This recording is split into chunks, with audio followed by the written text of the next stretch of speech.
Hi friends, ఏంటిది about excellent సామెతలు. పనిలేని మంగలి పిల్లి తల కొరిగినట్లు, పరిగెత్తి పాలు తాగే కంటే నిలబడి నీళ్లు తాగడం మేలు. పట్టి పట్టి పంగనామం పెడితే గోడచాటుకి వెళ్ళి చెరిపేసుకున్నాడట. దీన్నే గోకేసుకున్నాడని కూడా అంటారు. పెదవి దాటితే పృథ్వీ దాటుతుంది. పెళ్ళంటే 100 ఏళ్ల పంట. పెళ్ళికి వెళుతూ పిల్లిని చంకన పెట్టుకు వెళ్ళినట్టు. పేనుకు పెత్తనమిస్తే తలంతా గొరికిందంట. పెరుగు తోటకూరలో పెరుగు ఎంత ఉందో నీ మాటల్లో అంతే నిజం ఉంది.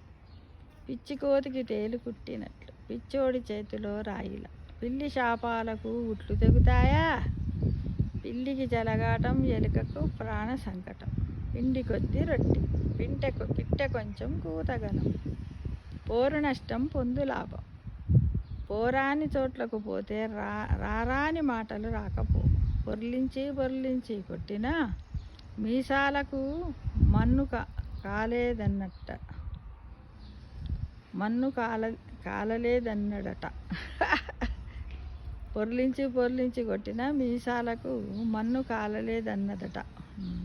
పుణ్యం కొద్దీ పురుషుడు, దానం కొద్దీ బిడ్డలు. పువ్వు పుట్టగానే పరిమళించినట్టు. రాజుగారి దివానములో చాకలోడి పెత్తనం, రామాయణములో పిడకల వేట. రామాయణమంతా విని రాముడికి సీత ఏమవుతుంది అని అడిగినట్టు. రామేశ్వరం వెళ్ళినా శనేశ్వరం వదలనట్లు. రెడ్డి వచ్చే మొదలెట్టు అన్నట్టు. రొట్టె విరిగి నీతిలో పడినట్టు. రుణశేషం శత్రుశేషం ఉంచరాదు.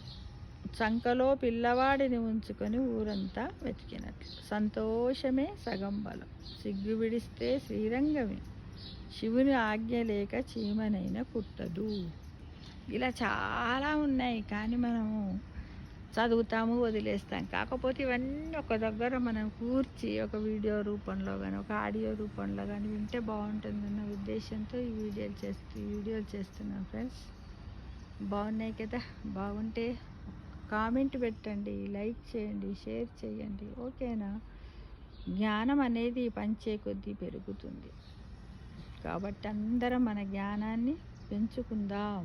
అందుకే మనం అందరికీ మన విషయాలను అన్నింటిని అందరితో షేర్ చేసుకుందాం, పంచుకుందామా ఫ్రెండ్స్? Okay, thank you.